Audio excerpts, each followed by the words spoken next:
With us now from Israel is Mark Regev, Senior Advisor to Prime Minister Benjamin Netanyahu.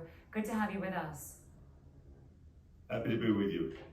So your government has announced it will give the 1 million civilians in northern Gaza safe passage for the next 6 hours, starting this hour to evacuate. What exactly does that mean?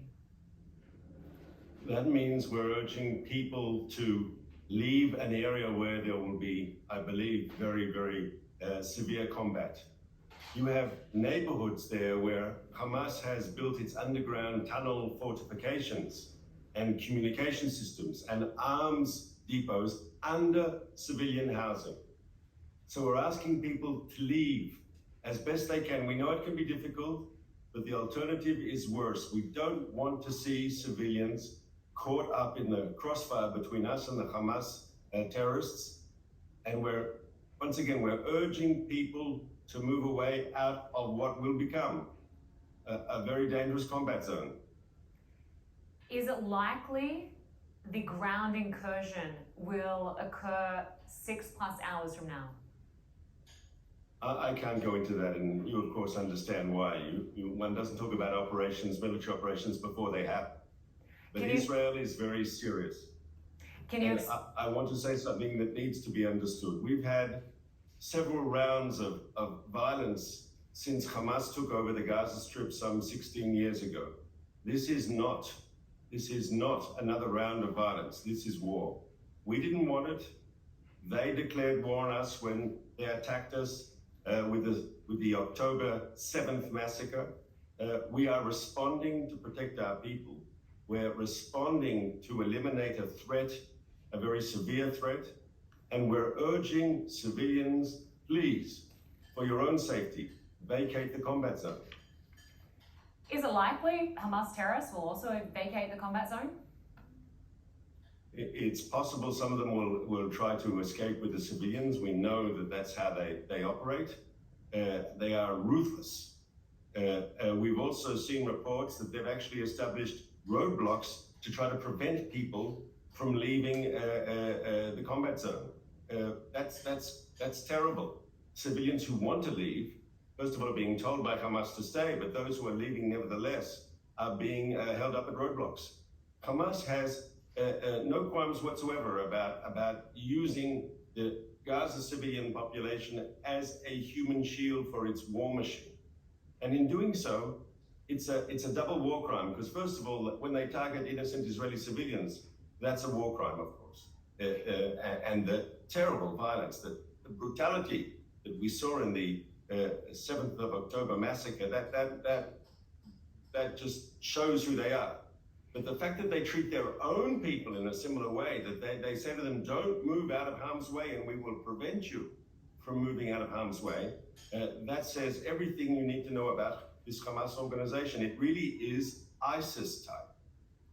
Can you explain the targets Israel has bombed so far in Gaza, and what more can you tell us about the terrorists that you've said have been killed? So we've been hitting Hamas strongholds throughout the Gaza Strip, and we will continue to do so. We've been hitting arms depots, we've been hitting tunnels, we've been hitting command and control centers. Hamas is going to come out of this, if at all, crushed. And that's our goal.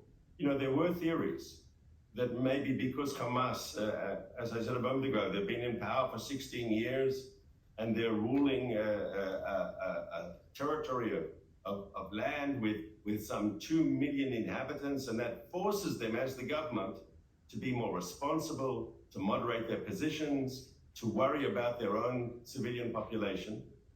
Well, anyone who thought that Hamas maybe was moderating, the October 7th massacre was a wake-up call. And the sort of brutality, the sort of horrific brutality that we saw Hamas demonstrate in the way it murdered innocent civilians and taking scores of people hostage, kidnapping them and taking them to Gaza. Anyone who had any illusions about Hamas, I hope that the events of October 7th were a slap in the face, that they understand exactly the enemy we are dealing with. As you mentioned, Gaza is home to over 2 million people. Almost half children under the age of 18. Israel has cut off electricity, water, food, and fuel. Under humanitarian law, it's illegal to collectively punish civilians. At what point will Israel resume those key essential services for civilians? You raised the issue of electricity, and I'll address that first. First of all, we know for a fact that Hamas uses the electricity grid inside Gaza for its own missiles. So the missiles that are being fired on Gaza, that's being facilitated by electricity.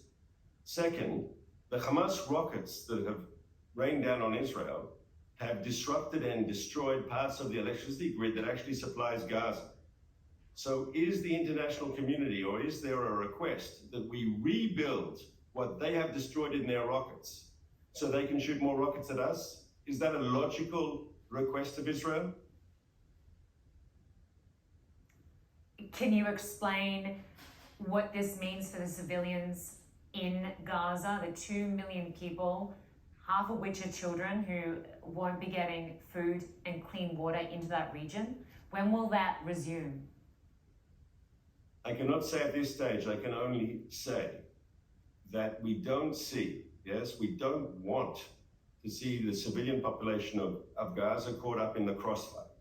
Having said that, I know and you know that there hasn't been a war in recent history where there hasn't been humanitarian suffering as a result of armed conflict, where innocent civilians haven't been caught up in the crossfire. That it's not possible.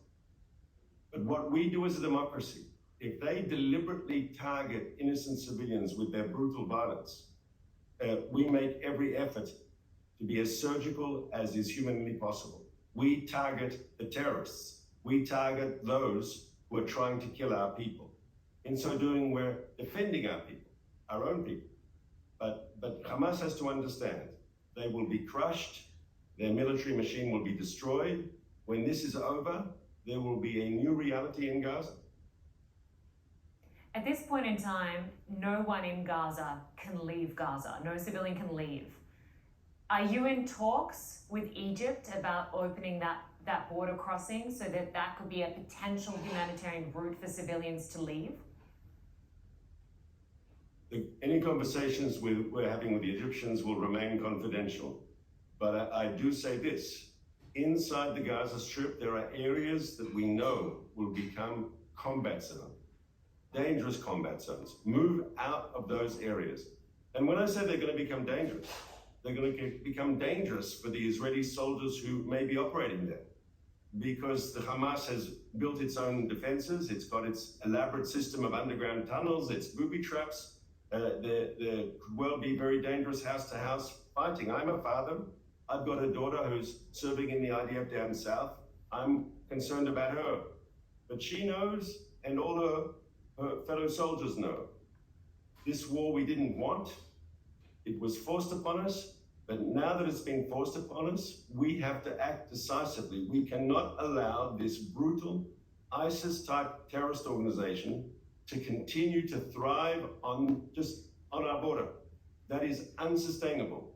For the betterment of Israel, for the protection of Israel, for the better future for the people of Gaza, and for peace in the Middle East, it's crucial that Israel have an overwhelming victory here, a decisive victory, and we will. Hamas killed over 1,300 people in that brutal terror attack. Since then, we know that over 1,900 people have been killed in Gaza, including almost 600 children. What else is the IDF going to do going forward to minimize civilian casualties? Well, we are. When we ask people to leave combat zones, we're trying to save lives. That's our goal. But can I urge CNN to be skeptical? Numbers coming out of Gaza are coming out of a Hamas-controlled Ministry of Health. And those numbers don't talk about combatants or non-combatants. And those numbers have an interest in escalating humanitarian crisis. I have no doubt that it's very difficult in Gaza. But those numbers are coming from a Hamas-controlled Ministry of Health. I'd also like to add, with your permission, that that Hamas's policy, if Israel is making efforts to try to minimize civilian casualties, it must be remembered, and we spoke about it a moment ago, Hamas is making every effort to maximize civilian casualties. They think it helps their propaganda. Why are they telling people not to leave combat zones? Why are they setting up roadblocks to prevent people from leaving combat zones? What's their motivation? And the truth is, they don't care a hoot about the people of Gaza. They are willing to sacrifice every last Gazan on their extremist, jihadist, ISIS-type agenda. Just finally, how long do you think this conflict will last? What's the ultimate objective? The objective is a new reality in Gaza, where Israel will not face a terrorist organization that has either the will or the capability to inflict the sort of horrific violence that we saw exactly a week ago this morning. That's the goal. And when that happens, and it will happen, it'll be better for the people of Israel, it'll be better for the people of Gaza, and it'll be better for the Middle East. And if we defeat the extremists, and we will, if they are crushed, and they will be, that hopefully will leave room and space for more moderate elements, and maybe it'll help us move forward in peace with our Arab neighbors. Regev in Israel, we appreciate your time today. Thank you very much. Thank you for having me.